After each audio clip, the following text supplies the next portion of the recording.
Por la señal de la Santa Cruz de nuestros enemigos, líbranos, Señor Dios nuestro. En el nombre del Padre, del Hijo y del Espíritu Santo. Amén. Señor mío y Dios mío, creo firmemente que estás aquí, que me ves, que me oyes.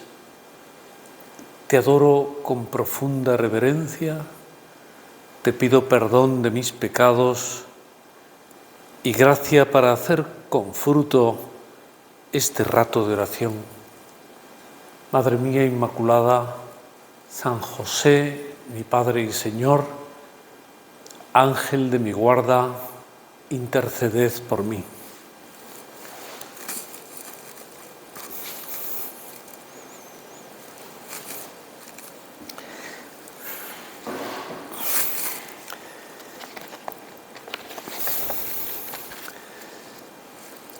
Se cumple hoy, el 13 de marzo, el aniversario, el 10º aniversario ya de la elección del Papa Francisco, y con ese motivo quería predicar esta meditación. Cuando fue elegido era el año 2013, como recordaréis prácticamente todos, pocos días después de que hubiera renunciado su predecesor, Benedicto XVI, que en paz descanse, y pasara entonces a ser el Papa emérito durante todos estos años. Según contaba entonces el Papa Francisco, él decía que había acudido a Roma para el cónclave, pues con la tranquilidad que le daba pensar en que por su edad, él entonces tenía 2013 pues 77 años o casi 77 años, y los demás cardenales pues lógicamente él creía que pensarían en otro posible candidato para ser elegido papa, pero los planes de Dios eran bien distintos y el elegido fue él. Y a lo largo de estos 10 años ya de pontificado, Francisco nos ha ido ayudando a mantener muy viva nuestra fe, nuestra piedad, nos ha ido señalando temas de oración, nos pide cosas, intenciones por las que rezar esa temporada, ese mes, normalmente para toda la Iglesia. En algunas ocasiones pueden ser cosas que pide a un determinado país o una región del mundo, pero normalmente son cosas para la Iglesia universal. Por citar algunas, recordaréis en el año 2020 que el Papa convocó un año dedicado a San José, y aquí estuvimos predicando diversas meditaciones hablando de San José. Después, al año siguiente, el 2021, inauguró el año sobre la alegría en el amor familiar. Tenía un nombre así más completo, pero en fin, el tema de la familia, que preocupa mucho al Papa y a todos, en realidad nos preocupa pues cómo está siendo atacada esta institución en los últimos años de un modo particular, ¿no? Bueno, etcétera, de diversas maneras que el Papa ha procurado mantener muy viva y sosteniendo esa oración, esa petición de toda la Iglesia, porque el Papa, claro, sea quien sea el Papa, ¿verdad? Ahora es el Papa Francisco y otras veces han sido otros, y con los años y los siglos pues serán otros quienes ocupen esa sede de Pedro. El Papa decía, será siempre el buen pastor del que habla la Biblia, el buen pastor para la Iglesia, que hace las veces de Cristo para nosotros. Hay unas palabras en un salmo, el Salmo 23, que me parecen muy bonitas como para introducir el tema de la meditación. Lo voy a leer primero y luego lo desgranamos un poquito. Dice en los primeros versículos de ese salmo: el Señor es mi pastor, nada me falta. En verdes praderas me hace recostar. Me conduce hacia fuentes tranquilas y repara mis fuerzas. Me guía por el sendero justo, y aunque camine por cañadas oscuras, nada temo porque tú vas conmigo. Son unas bellísimas palabras con un toque poético, ¿verdad?, como es propio de los Salmos. Son palabras que dirigía el rey David al Señor, y la liturgia las aplica normalmente a quienes tienen esa misión de guiar a las almas. Forman parte normalmente de la misa que se celebra del común de pastores, cuando se celebra algún santo que ha sido un pastor, un fundador o un obispo, pues suelen aparecer este versículo del Salmo 23. Pues el Papa va guiando este rebaño de Cristo, que es la Iglesia, como un pastor se pone delante del rebaño y lo va llevando a los sitios donde tiene que pastar cada día, donde estarán sus ovejas no solo bien alimentadas, sino también protegidas, donde las puede tener fácil de localizar. Hacia verdes praderas, empezaba diciendo, verdes praderas, ya solo la palabra, ¿verdad?, verdes praderas, que invita a cualquiera, pues suena como un lugar limpio, no es un lugar difícil, que donde para comer un poquito de hierba hay que hacer todo tipo de equilibrios, lugares libres de peligros, con abundante hierba. Pues esos serán los pastos que elige el buen pastor, ¿no? Y el Papa elige también con esa pedagogía que tiene, elige los modos, las frases, cómo nos desgrana la doctrina para hacerse entender de todo el mundo, de los más intelectuales, pero también de la gente más sencilla. Y para alimentar a su rebaño y hacerlo descansar, como dice el Salmo, repara mis fuerzas. Pues si no, pues el rebaño perdería energías, perdería la carne, que luego va a ser tan provechosa. Repara las fuerzas, tienen que aguantar todas las caminatas de ida y de vuelta de nuevo a donde se guarda el rebaño. Y en ese sentido, el buen pastor es el que sabe hacer las cosas pues dosificadamente, el que sabe exigir, pero al mismo tiempo nos quiere fuertes, espiritualmente fuertes. No quiere que consintamos con cualquier moda, con cualquier cosa que suena bonita, sino Él es el custodio del depósito de la fe. Por tanto, está muy atento a que realmente aquel alimento repare nuestras fuerzas y no nos envenene o no nos debilite, y podamos ser, por el mundo adelante, verdaderos testigos del Evangelio. Y en medio del mundo, en medio de las circunstancias buenas o menos buenas que vivimos los hombres. Es verdad que en esa travesía pues muchas veces no faltan momentos duros. Hay que atravesar temporadas de crisis, vamos a decirlo así.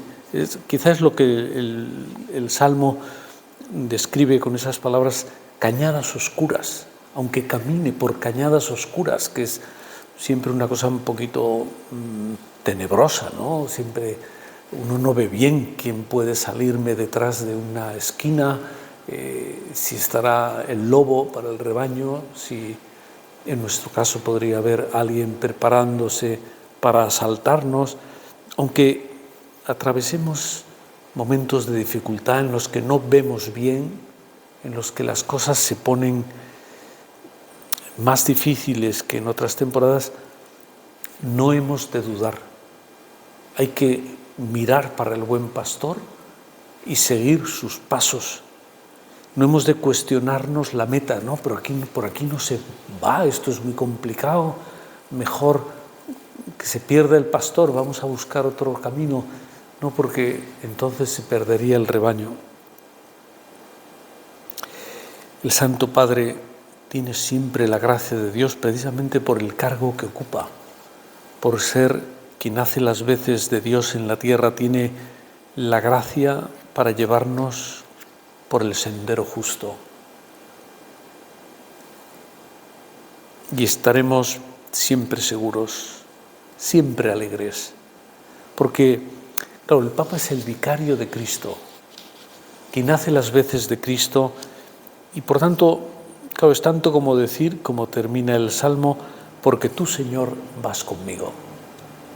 Cuando vamos con el Papa, todos con Pedro, pues vamos seguros, tenemos la seguridad de que el Señor va con nosotros, que nos guía. El Papa es un título que suena bien, pero al mismo tiempo es fuerte, es de una gran responsabilidad. Ser el vicario de Cristo, nada menos. Representar a Cristo aquí en la tierra, hacer las veces de Cristo. Pero eso es no porque el Papa se arrogue esa autoridad, sino que Dios mismo, Jesucristo, se la dio a Simón Pedro, que iba a ser el primer Papa, quien le sucediera, quien tomara su autoridad aquí en la tierra cuando él regresaba al cielo en la ascensión. El Evangelio nos cuenta que el Señor hizo del apóstol Pedro, utiliza la expresión la piedra. Tú eres Pedro, piedra, sobre la que edificaré mi iglesia. En concreto voy a leerlo del Evangelio de San Mateo. Jesús le respondió: yo te digo que tú eres Pedro, y sobre esta piedra edificaré mi iglesia, y el poder del infierno no la derrotará. Ha habido momentos en los que parecía que las puertas del infierno se habían abierto de par en par. No me refiero ahora a ningún momento concreto, pero de esos en los que como que la barca de Pedro, que es la iglesia, ¿verdad?, se está tambaleando en medio de la tempestad y parece que se va a ir a pique, y las puertas del infierno no prevalecerán, no tendrán más fuerza de la que el Señor le permite tener, y además en esta barca va el Señor. Y a Simón Pedro le entrega las llaves, de un modo simbólico, el poder de las llaves. Es como el poder de abrir y cerrar. Quien tiene las llaves de la caja fuerte, quien tiene las llaves de la casa, quien tiene las llaves del coche, del carro, pues tiene un poder que no tiene el que carece de ellas o las ha perdido. Le dice: te daré las llaves del reino de los cielos. Lo que ates en la tierra quedará atado en los cielos, y lo que desates en la tierra quedará desatado en los cielos. Es decir, el Señor pone a Simón Pedro al frente de todo el rebaño, subrayo el todo, ¿verdad? Y eso también queda reflejado porque después de la resurrección, cuando San Pedro estará todavía con dolor, ¿verdad?, por haber traicionado al Señor aquella noche del jueves al Viernes Santo, negándole, diciendo que no le conocía por 3 veces. El Señor, una vez resucitado y ha comido con ellos aquellos peces que pescaron, se le acercó y le dio como la oportunidad de pedir perdón. Simón, hijo de Juan, ¿me amas más que estos?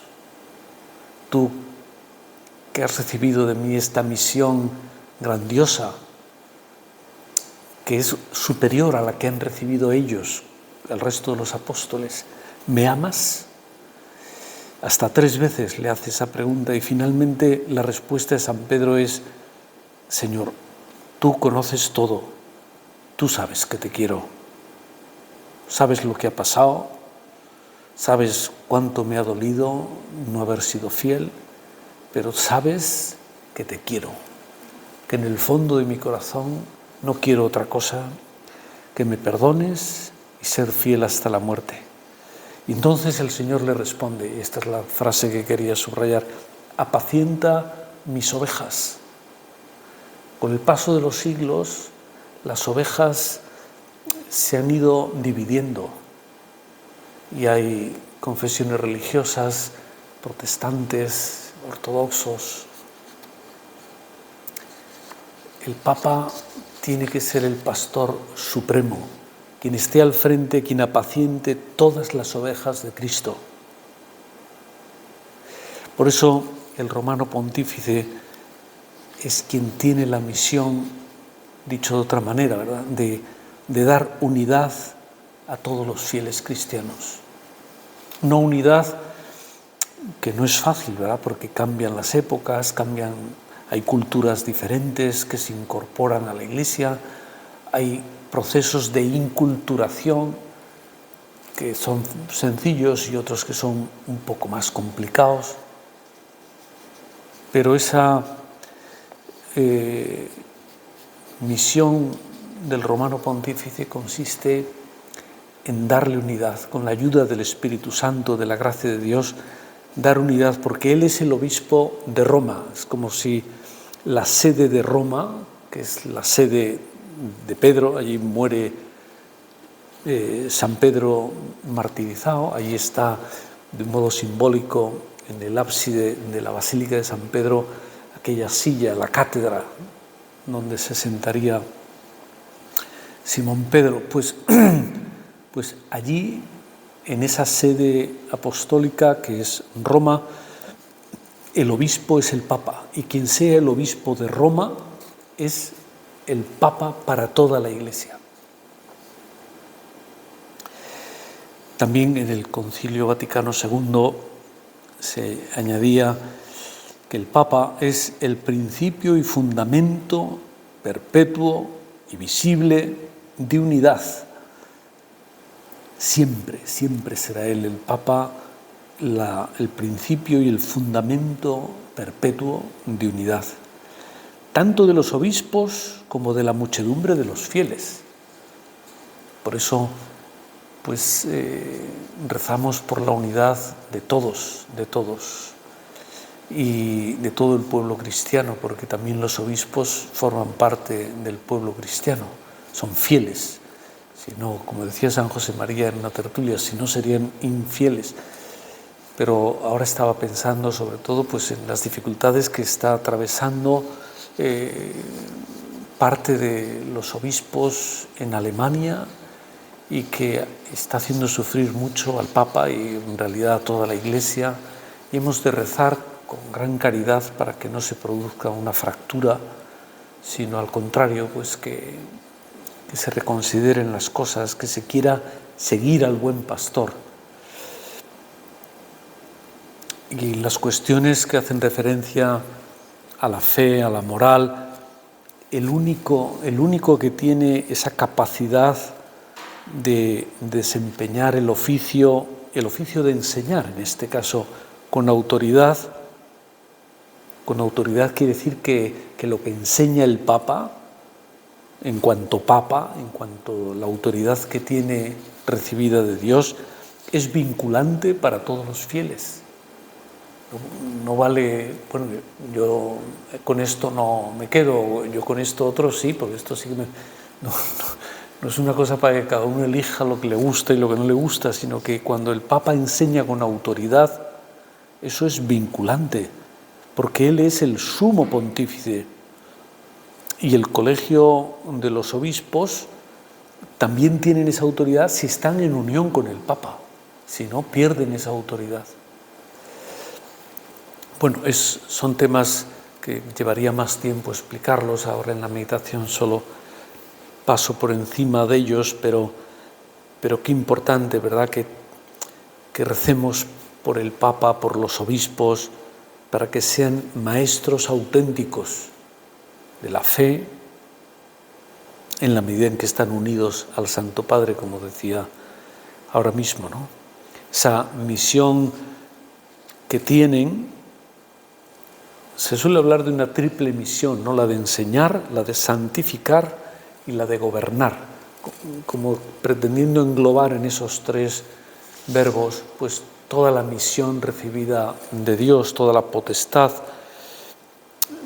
cada uno en su diócesis, pero ya digo, la diócesis de Roma es un poco distinta de todas las demás porque quien la ocupa es como el obispo supremo de toda la Iglesia, ¿no? Entonces, esto viene muy claro en el Catecismo de la Iglesia Católica y por mencionar brevemente qué significa cada una de esas misiones, la misión de enseñar, en el sentido de que dice, los obispos con los presbíteros tienen como primer deber el anunciar a todos el Evangelio de Dios, anunciar el Evangelio, anunciarlo, comentarlo, enseñarlo. Por eso quien comenta, quien hace la homilía en las misas, en las iglesias, es el obispo y los presbíteros y los sacerdotes. No debe salir un feligrés a decir la homilía, puede decir un aviso, puede incoar un cántico, puede dirigir el salmo responsorial, hacer peticiones en la oración de los fieles, pero quien tiene la función por su propia ordenación, por el sacramento del orden recibido, son los obispos y los presbíteros. Dice un poquito más adelante, el obispo y los presbíteros santifican la Iglesia con su oración, con su trabajo y con su ejemplo. Santifican, esta es la segunda cosa, anunciar, enseñar, santificar. Santifican la Iglesia con su trabajo, fundamentalmente con el trabajo de administrar los sacramentos, que es con lo que nos santifican, celebrando la misa diariamente, si es posible, confesando mucha gente, en fin, todos los sacramentos, el matrimonio, los obispos, la confirmación, el orden sagrado, la unción de los enfermos. Y por último, dice también el Catecismo, los obispos gobiernan las iglesias particulares, es el nombre que reciben técnicamente las diócesis, ¿no? Son las iglesias particulares. Gobiernan con su autoridad y potestad sagradas, ejercida en comunión con toda la Iglesia bajo la guía del Papa. Cada obispo tiene la autoridad heredada desde los apóstoles y por tanto de Dios para gobernar su Iglesia, pero en comunión con el resto de las iglesias y bajo la guía del Papa. Si no, pues sería una pena, ¿verdad? Pero sería una diócesis que se desgajaría del resto de la Iglesia y eso no tiene sentido. En esa comunión que existe entre los obispos y por tanto entre las diócesis se ayuda a la comunión que hay en toda la Iglesia, la unidad que hay en la Iglesia.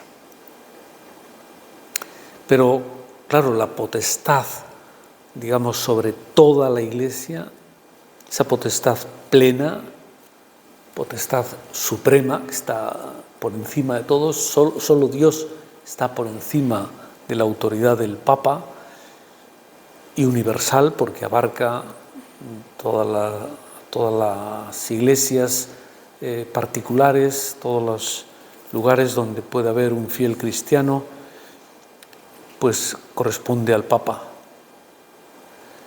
y la ejerce con entera libertad. O sea que el Papa no está, lógicamente está obligado a vivir él también en primer lugar pues el depósito de la fe, los mandamientos de la ley de Dios y de la Iglesia, lo que figura en el ordenamiento canónico. Bueno, todo eso lo estoy dando por supuesto. Pero luego la conveniencia de hacer esto ahora o hacerlo más tarde, pues el Papa goza de esa libertad también, de saber cuándo es lo más oportuno, como el pastor, ¿verdad?, que juzga cuándo es oportuno llevar las ovejas a comer o llevárselas para casa porque ha anochecido, o llevárselas a otro camino porque ahí ya está muy seca la tierra y por tanto pues hay menos alimento. Y es una verdad que en la Iglesia creemos desde que el Señor le dio a San Pedro esa autoridad máxima, y que luego pues se ha seguido así a lo largo de los siglos. Y en el Concilio Vaticano I, que es a finales del siglo, bueno, en el último cuarto del siglo XIX, ahí se afirma en los documentos sinodales, en este caso conciliares, esa autoridad del Papa, de tal manera que el magisterio del Papa está dotado de infalibilidad. Esto, pues, muchas veces en la cultura reinante, en la que las cosas se ponen en entredicho con facilidad, pues puede costar un poco más entenderlo o aceptarlo, pero es así. El Papa goza de una luz especial del Espíritu Santo para gobernar en la Iglesia.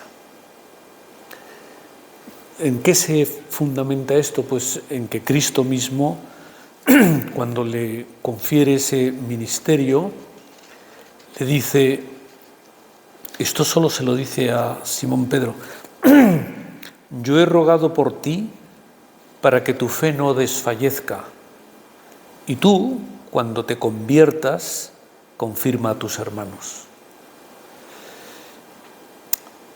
Quizá Simón Pedro pudo pensar en ese momento que el Señor dudaba de él, como diciendo, te voy a dar esto, pero cuando te conviertas, como diciendo, oye, pero si yo,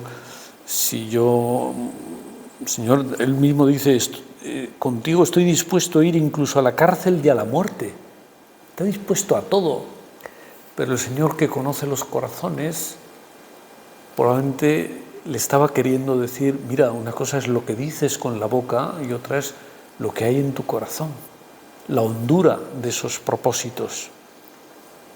Por eso el Señor tuvo que anunciarle lo que realmente iba a suceder poco después, porque este diálogo es en la última cena.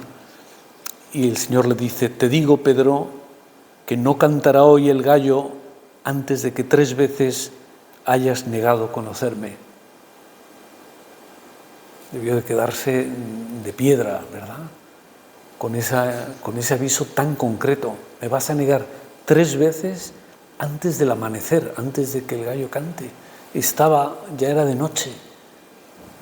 ¿Cómo puede ser que cambien tanto las cosas? Pues sí. Entonces, cuando el Señor le dice, cuando te conviertas, confirma a tus hermanos.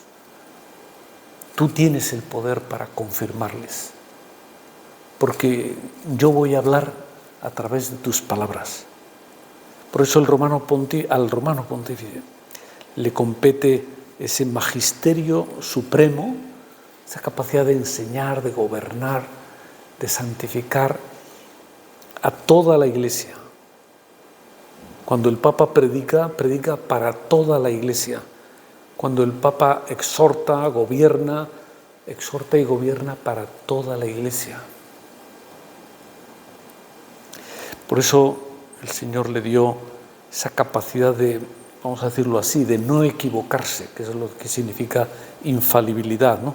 Es una asistencia muy especial del Espíritu Santo cuando hace uso, lógicamente, para que se entienda bien, cuando el Papa hace uso de ese magisterio universal, que no es lo mismo que cuando el Papa habla de un modo corriente, pues no solo cuando habla a lo mejor con su secretario o despachando con alguien, pues puede incluso gastar bromas, todo eso no goza de la infalibilidad, o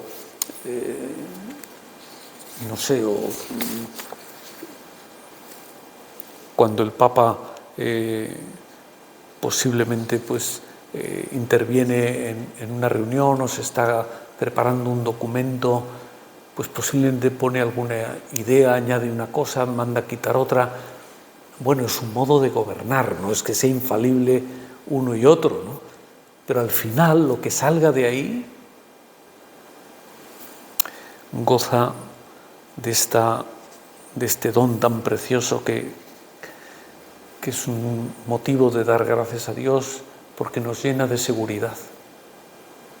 Porque además, bueno, puestos a argumentar con simpleza, me diría, pero yo qué capacidad tengo yo de discutir eso, aunque esté casi seguro de que eso no puede ser así, pues, pero mucho más sabe él y todos los colaboradores que tenga que yo. Pero incluso aunque tuviéramos la más mínima duda, mejor es que confiemos en esa nota singular, vamos a decirlo así, que el Señor ha querido conferirle, ¿verdad? Como Cristo mismo le prometió. Y es lo que a veces se llama el ministerio petrino, ¿no? El de Pedro, propio de que solo lo tiene Pedro, el poder que tiene Pedro. Y eso es una garantía para nuestra fe que la Iglesia ha recibido, porque así se custodia el depósito de la fe, y así nos lo advierte también el Papa cuando ese depósito está siendo atacado, para que nos pongamos en guardia, para que no nos creamos cualquier cosa. Y tengo que ir acabando porque se ha pasado ya el tiempo, pues acoger la palabra del Papa, como dice San José María en un punto de este libro Forja, dice, acoger la palabra del Papa con una adhesión religiosa, humilde, interna y eficaz, y además hacerle eco.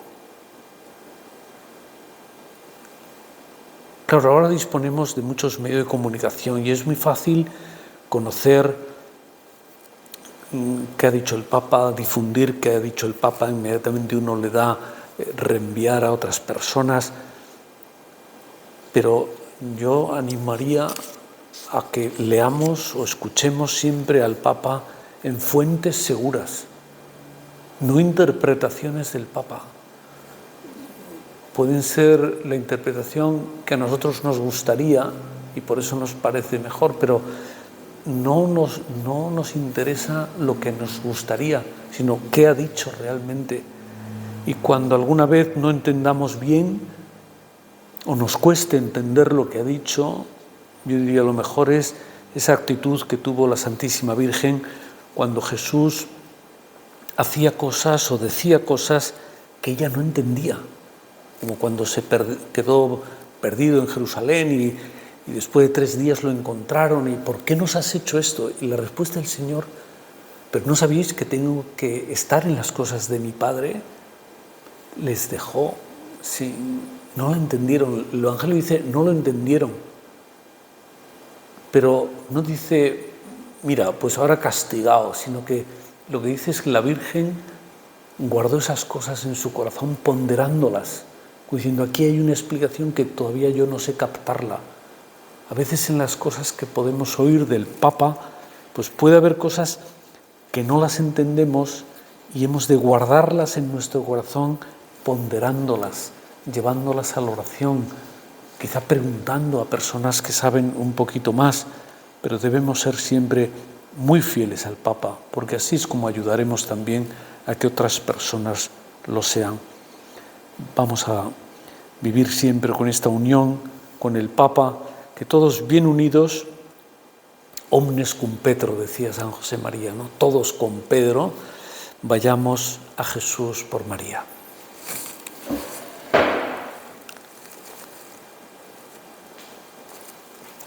Te doy gracias, Dios mío, por los buenos propósitos, afectos e inspiraciones que me has comunicado en esta meditación. Te pido ayuda para ponerlos por obra, Madre mía Inmaculada. San José, mi Padre y Señor, Ángel de mi guarda, interceded por mí. Santa María, esperanza nuestra, ruega por nosotros.